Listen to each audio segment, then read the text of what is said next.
Diyos sa Panginoon, isang bagong awitin. Magsabi kayo sa Panginoon, isang daigdigan. Pawitan ang Panginoon at purihin ang kanyang ngalan. Ipahayag ang kanyang pagliligtas sa lahat ng panahon. Magsabi kayo sa Panginoon ng isang bagong awitin. Magsabi kayo sa Panginoon sa daigdigan. Sa ngalan ng Ama at ng Anak at ng Espiritu Santo, Amen. sumainyo ang Panginoon. At sumaiyo rin. Mga kapatid kay Kristo at mga kadiboto, muli tayo po ay tinipon ng ating Nuestro Padre, Jesus Nazareno, bilang kaanib ng angkan ng Diyos. Tinipon niya ang bawat isa sa atin sapagkat mahal niya tayo. Kaya dumulog po tayo sa ating maawaing Panginoon na nagpapatawad ng lubos.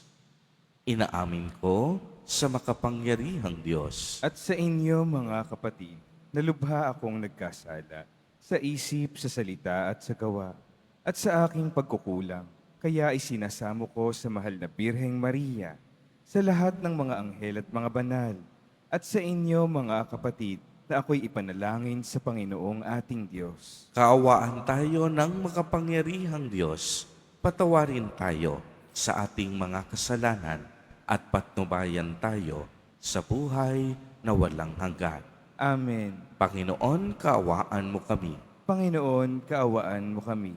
Kristo, kaawaan mo kami. Kristo, kaawaan mo kami. Panginoon, kaawaan mo kami. Panginoon, kaawaan mo kami. Manalangin tayo. Ama naming makapangyarihan, ipagkaloob mong maitaguyod ang sanlibutan sa matiwasay na pag-iral ayon sa layunin mo para sa aming kapakanan. Sa pagsamba sa iyo ng may panatag na kalooban sa pamamagitan ni Jesucristo, kasama ng Espiritu Santo, magpa sa walang hanggan. Amen. Magsiupo muna ang lahat.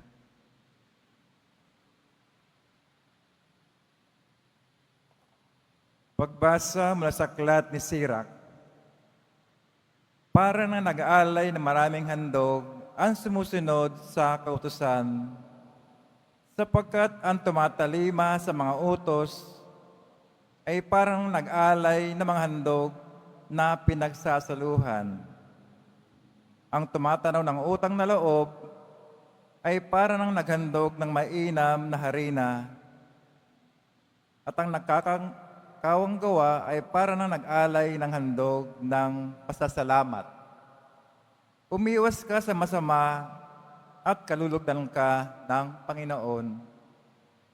Mag-ingat kang huwag makaapi at para ka nang nagbabayad puri sa iyong sala. Huwag kang haharap sa Panginoon nang walang dalang anuman, sapagkat ang lahat ng handog na ito ay tinatagubilin ng kautusan.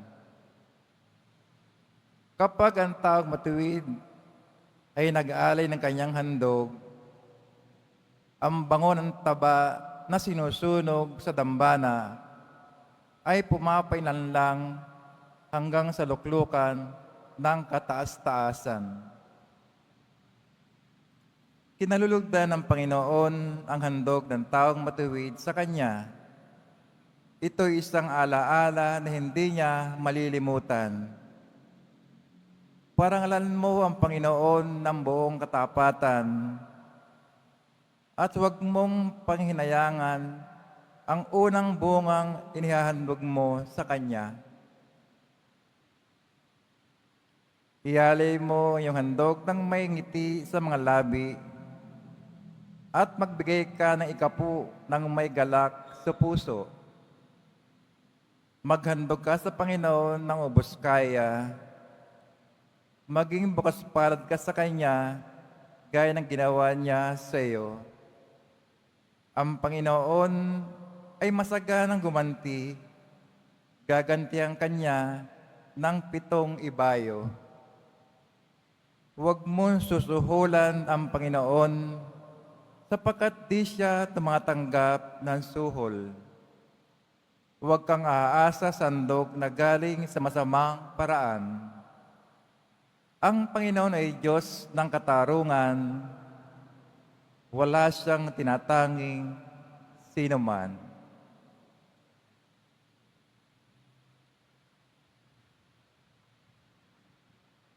Ang salita ng Diyos. Salamat sa Diyos. Ang masunurin sa Diyos ay sasagipin niyang lubos. Ang masunurin sa Diyos ay sasagapin niyang lubos. Ang lahat ng matapat na lingkod ko ay tipunin. Silang tapat sa tipangkot, naghahandog niyong hain. Ang buong kalangitay naghayag na ang Diyos, isang hukom na matuwid kung humatol ay maayos. Ang masunurin sa Diyos ay sasagapin niyang lubos. Kayong aking mga lingkod, makinig sa sasabihin. Ako ay Diyos, ang iyong Diyos, salta ko'y unawain. Ako'y merong patotoot, saksi laban sa Israel. Hindi ako nagagalit dahilan sa inyong handog, ni sa inyong mga haing sa dambanay sinusunog. Ang masunurin sa Diyos ay sasagipin niyang lubos. Ang handog nyo sa Diyos sa inyong pasasalamat, ang pangakong handog nyo ay tuparin ninyong lahat. Ang parangal na nais ko sa aking ihahain ay handog ng pasalamat, pagkupuring walang maliw. Akin naman ililigtas ang lahat na masunurin. Ang masunurin sa Diyos ay sasagipin niyang lubos. Magsitayo po ang lahat.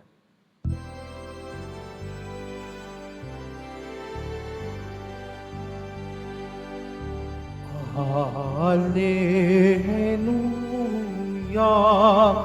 Hallelujah, Hallelujah, Hallelujah.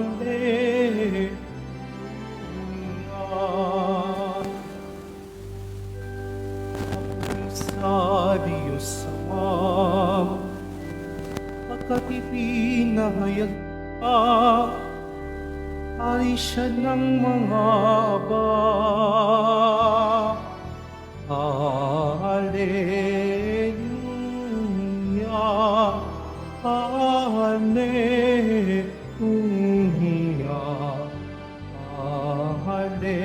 Hallelujah, Hallelujah.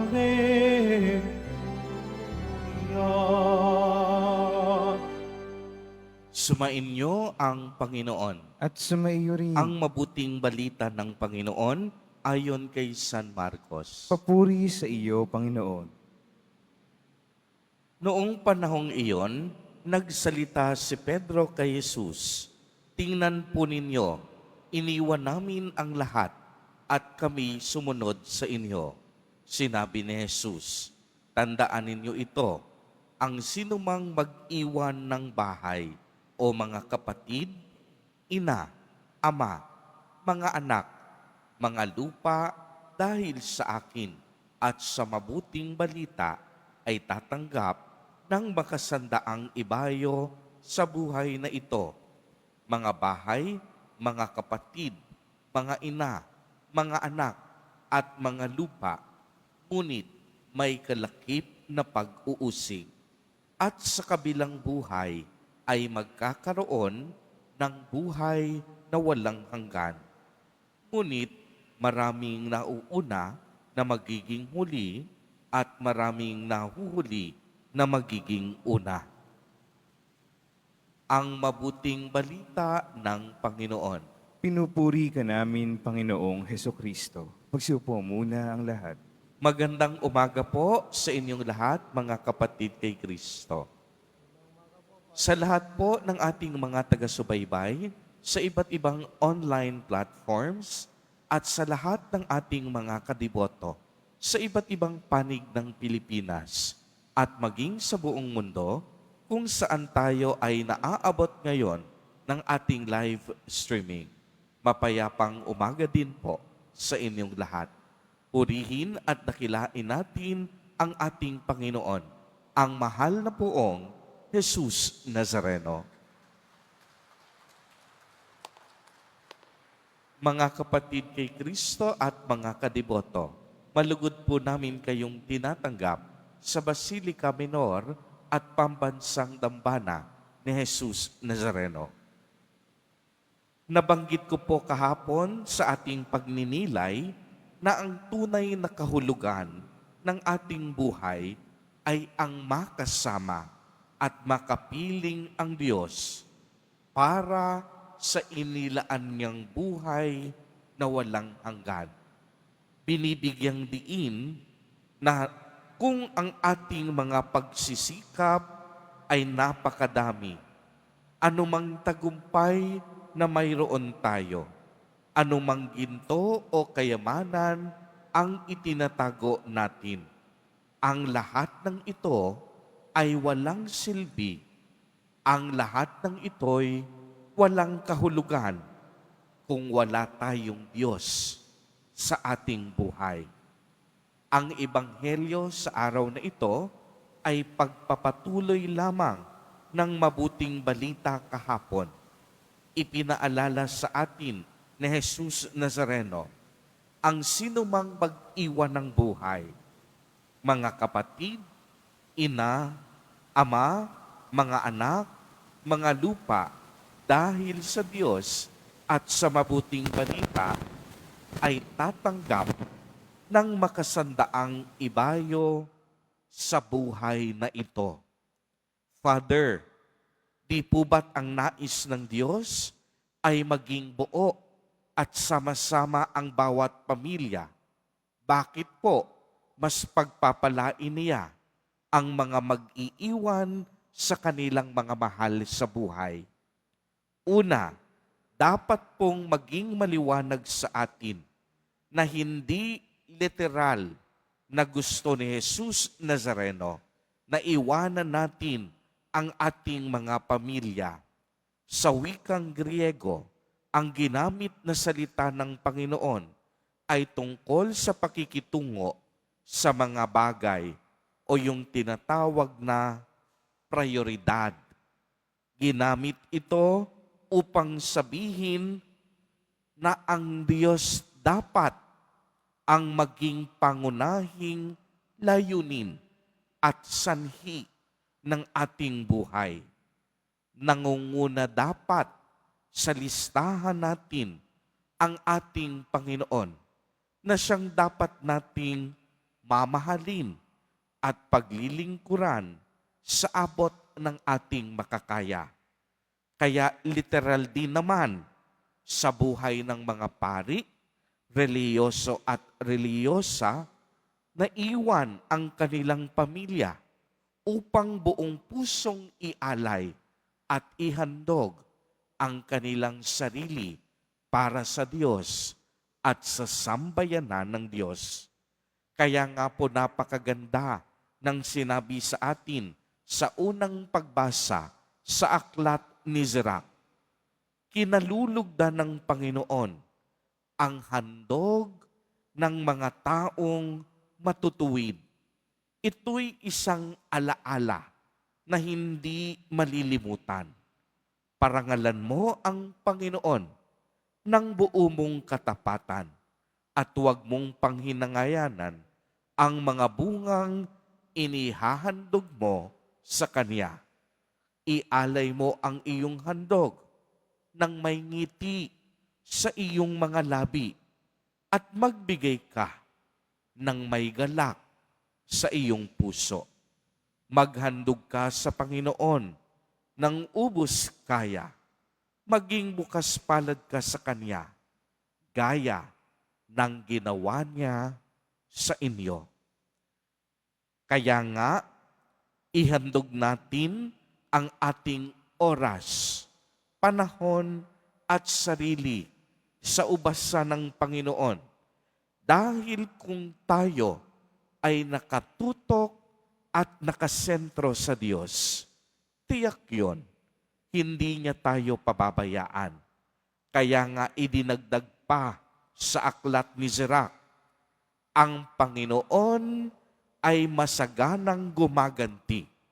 Gagantihan kaniya ng 7 ibayo. Ibig sabihin nito na ang Diyos hindi nauubusan sa pagbubuhos ng mga grasya at pagpapala sa mga taong pinipili at pinaninindigan siya. Amen. Purihin at dakilain natin ang ating Panginoon, ang mahal na poong Jesus Nazareno.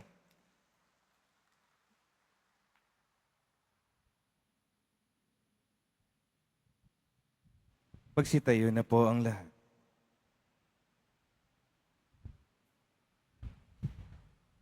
Minamahal kong mga kapatid, mulat sa panganib ng ating pagtitiwala sa mga layaw ng mundong ito, itinataas natin sa araw na ito ang ating mga puso sa maalab na pananalangin sa Ama. Sa bawat kahilingan ang itutugon, Ama, Ikaw ang lahat-lahat sa amin. Ama, Ikaw ang lahat-lahat sa amin. Ang simbahan sa buong sandaigdigan naway maging matibay at tunay na tanda ng daan tungo sa walang katapusang kaligayahan at buhay na walang hanggan. Manalangin tayo. Ama, Ikaw ang lahat-lahat sa amin. Tayong lahat naway matutong magtiwala sa mga espiritual na pinahalaghan na siya nagpapayaman ng buo nating katauhan at hindi sa mga material na kayamanan na nagbibigay ng kawalang kasiyahan sa ating mga kaluluwa. Manalangin tayo. Ama, Ikaw ang lahat-lahat sa amin. Ang ating mga puso naway hindi natin isara sa mga nangangailangan at sa halip maging mulat tayo sa pakikiisa sa mga gawain ni Kristo na nagpapagaling at nakapagbabalik loob. Manalangin tayo. Ama, Ikaw ang lahat-lahat sa amin.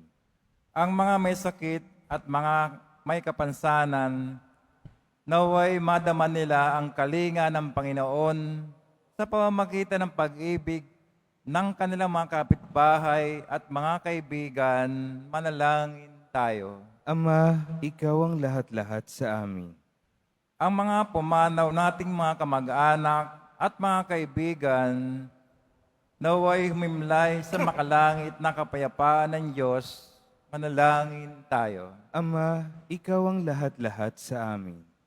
Sa ilang sandali ng katahimikan, ating ipanalangin ang iba pang mga pangangailangan ng ating pamayanan, kaya hindi na mga intensyon na iniaalay sa ating misa sa araw na ito, at isama rin natin ang ating mga pansariling kahilingan.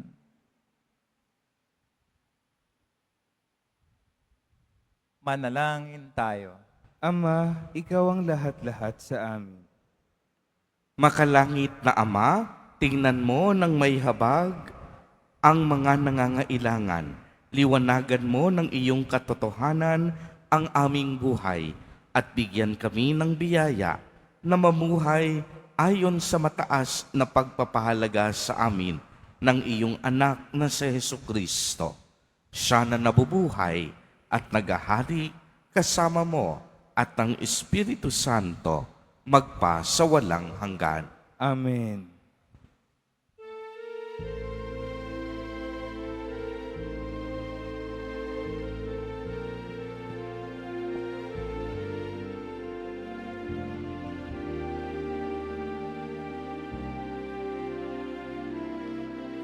ay handog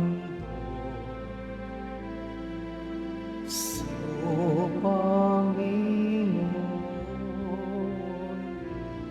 ay tinapay at alak mula sa aming kamay. Sa iyong kabutihan aming iaalay ang tinapay at alak sa isag ng aming buhay.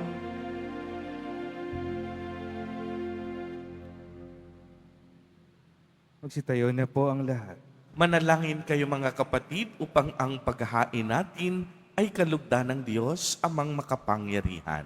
Tanggapin nawa ng Panginoon itong paghahain sa iyong mga kamay, sa kapurihan niya at karangalan sa ating kapakinabangan at sa buong sambayanan niyang banal. Ama naming lumikha, ipinagkaloob mo ang mga dapat ialay upang aming sambahin ang iyong ngalan. Kaawaan mo kami at pagbigyan upang ang iyong kaloob para kami makapaghain ay mapakinabangan bilang pagpapala mo sa amin sa pamamagitan ni Hesukristo kasama ng Espiritu Santo magpa sa walang hanggan. Amen. Sumainyo ang Panginoon. At sumaiyo rin, Itaas sa Diyos ang inyong puso at diwa. itinaas na namin sa Panginoon. Pasalamatan natin ang Panginoong ating Diyos. Marapat na siya ay pasalamatan. Ama naming makapangyarihan, tunay ngang marapat na ikaw ay aming pasalamatan. Sa iyong paglingap at kagandahang loob, ang tao'y nilikhamot, pinangasiwa sa sansinukob. Sa hangad mong siya'y iwastong lubos, siya'y pinagdusa mo sa kaniyang pagtalikod. Sa iyong pagiliw, iyong ipinahintulot, na makabalik siya sa pamamagitan ni Kristo Jesus. Kaya kaisa ng mga anghel na nagsisiawit ng papuri sa iyo, nang walang humpay sa kalangitan, kami nagbubuni sa iyong kadakilaan. Santo, Santo, Santo, Panginoong Diyos ng mga hukbo, napupuno ang langit at lupa ng kadakilaan mo. O sana sa kaitaasan, pinagpala ang naparirito sa ngalan ng Panginoon. O sana sa kaitaasan, magsiluhod po ang lahat. Ama naming banal, ikaw ang bukal ng tanang kabanalan. Kaya't sa pamamagitan ng iyong Espiritu, ay gawin mo pong banal ang mga kaloob na ito upang para sa amin ay maging katawan at dugo ng aming Panginoong Jesucristo. Bago niya pinagtiis ang kusang loob na maging handog, hinawakan niya ang tinapay, pinasalamatan kaniya, pinagati-hati niya iyon, iniabot sa kaniyang mga alagad at sinabi, "Tanggapin ninyong lahat ito at kanin. Ito ang aking katawan na ihahandog para sa inyo."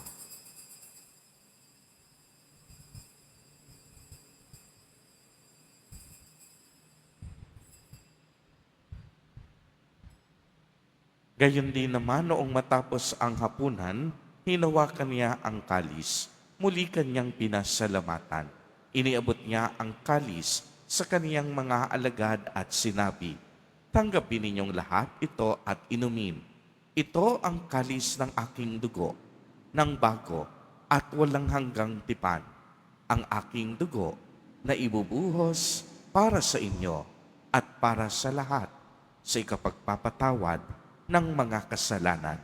Gawin ninyo ito sa pag-alaala sa akin."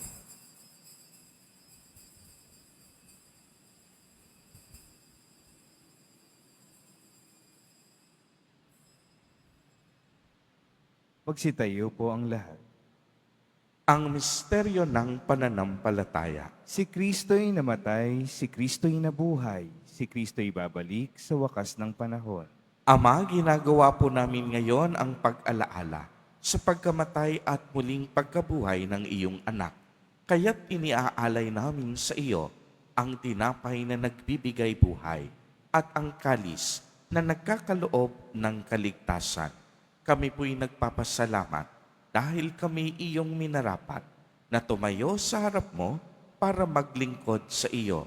Isinasamo namin na kaming magsasalo-salo sa katawan at dugo ni Kristo ay mabuklod sa pagkakaisa sa pamamagitan ng Espiritu Santo. Ama, lingapin mo ang iyong simbahang laganap sa buong daigdig. Puspusin mo kami sa pag-ibig, kaisa ni Francisco na aming Santo Papa at ni Jose na aming Obispo at ng Tanang Kaparian.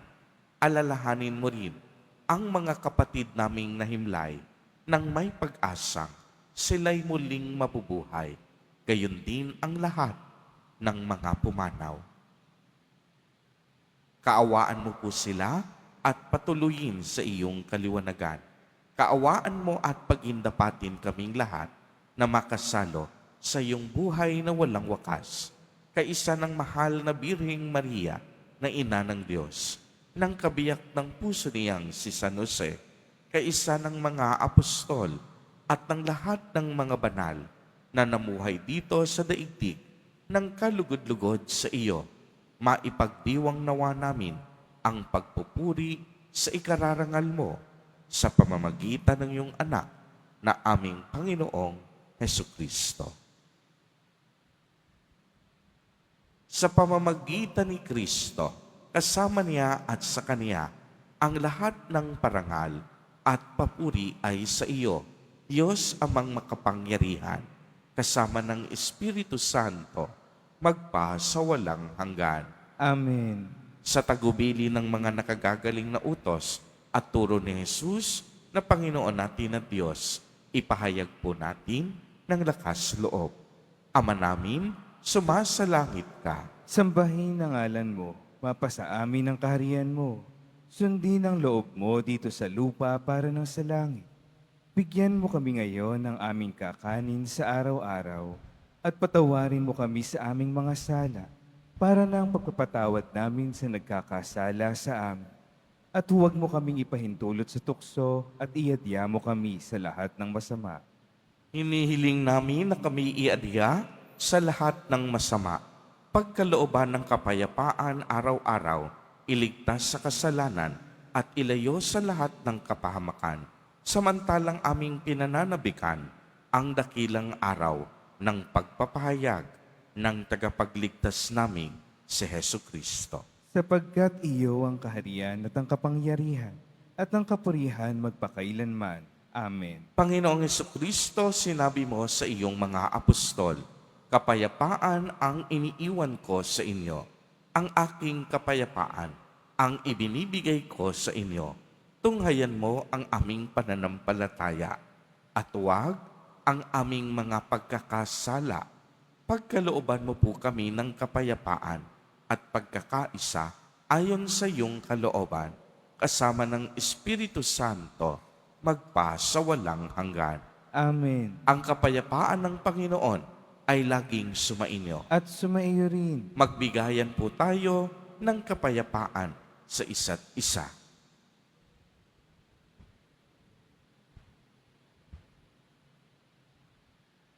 Kordero ng Diyos na nag-aalis ng mga kasalanan ng sanlibutan, maawa ka sa amin. Kordero ng Diyos na nag-aalis ng mga kasalanan ng sanlibutan, maawa ka sa amin. Kordero ng Diyos na nag-aalis ng mga kasalanan ng sanlibutan, ipagkaloob mo sa amin ang kapayapaan. Magsiluhod po ang lahat. Ito ang kordero ng Diyos. Ito ang nag-aalis ng mga kasalanan ng sanlibutan. Mapalad ang inaanyayahan sa kanyang piging. Panginoon, hindi ako karapat-dapat na magpatuloy sa iyo, ngunit sa isang salita mo lamang ay gagaling na ako.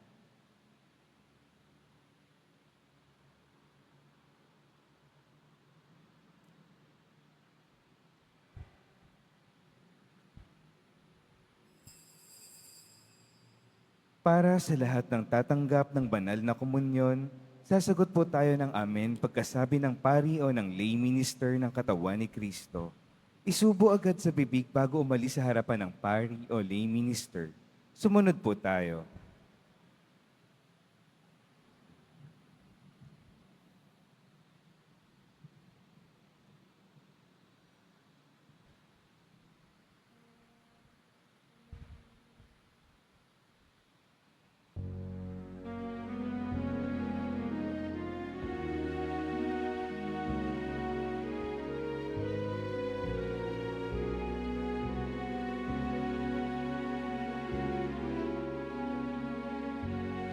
Sa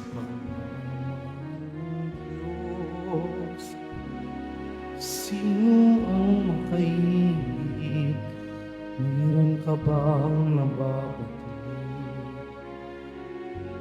Pagtungan na hindi niya ipinagkalit, nanawag sa mundo, dusa at umanas ng ibong sakit.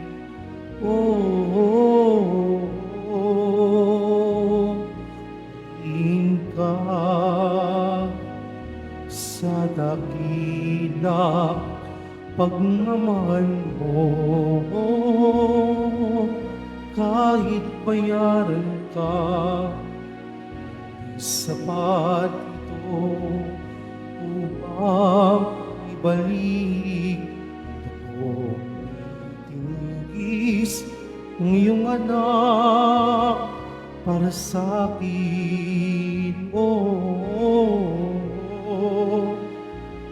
Purin ka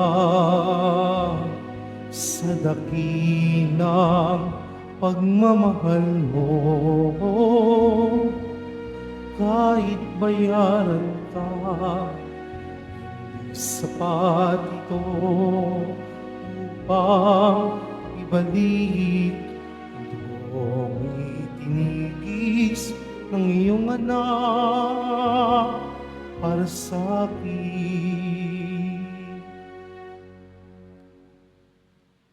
Announcement.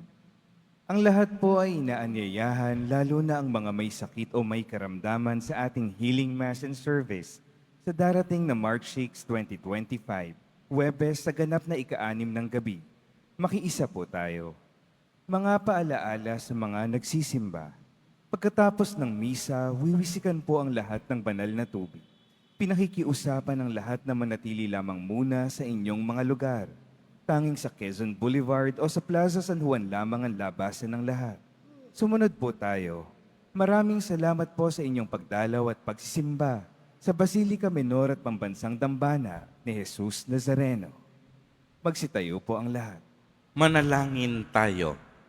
Ama naming mapagmahal, kaming iyong pinapakinabang ay iyong kaawaan upang ang aming pinagsaluhan ay magdulot ng aming pakikilahok sa iyong buhay na hindi matatapos.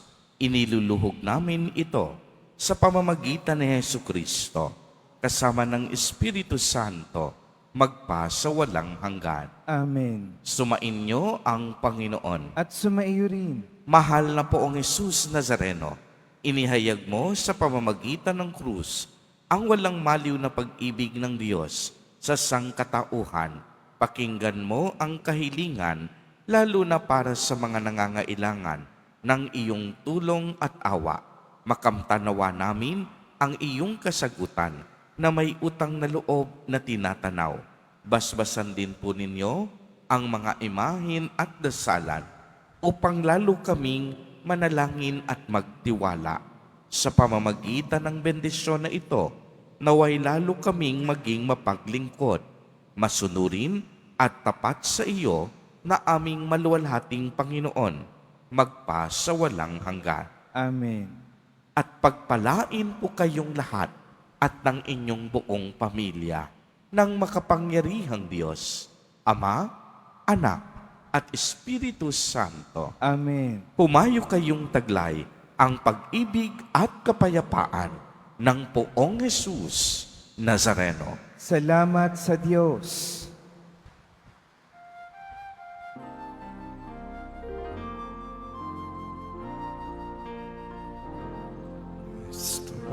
Padre Jesus Nazareno, sinasamba ka namin, pinipintuho ka namin, aral mo ang aming buhay at kaligtasan. Padre Jesus Nazareno, ligtas mo kami sa kasalanan. Ang krus mong namatayan ay salisag ng aming kaligtasan. Nuestro Padre Jesus Nazareno, narangal namin. Nuestro Padre Jesus Nazareno, luwalhati ka namin. Nuestro Padre Jesus Nazareno, dinarangal ka namin. Nuestro Padre Jesus Nazareno, minuluwalhati ka namin.